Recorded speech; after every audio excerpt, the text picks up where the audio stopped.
Hello everyone. Good morning, good afternoon, good evening. My name is Michael from EVPN.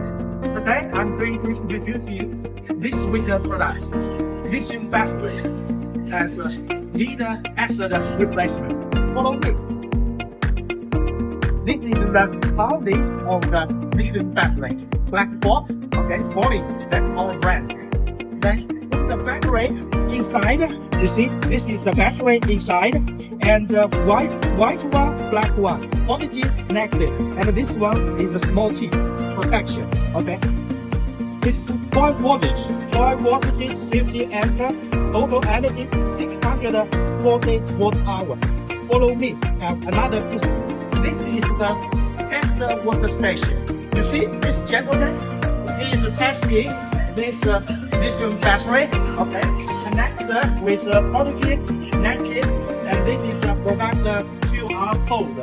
Then testing by this equipment, we have test refinement, voltage, current, charging station, charging, discharging. All these testing records will be saved in our computer system.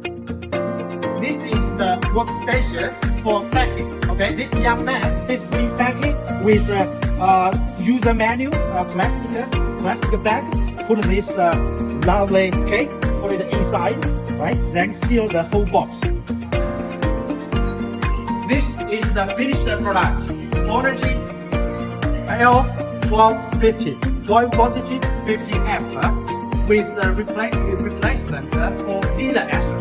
For the final packaging, it's 4-in-1 in this big box. Okay? If you have interest or if you have any questions, welcome to contact us. Thank you. See you next time.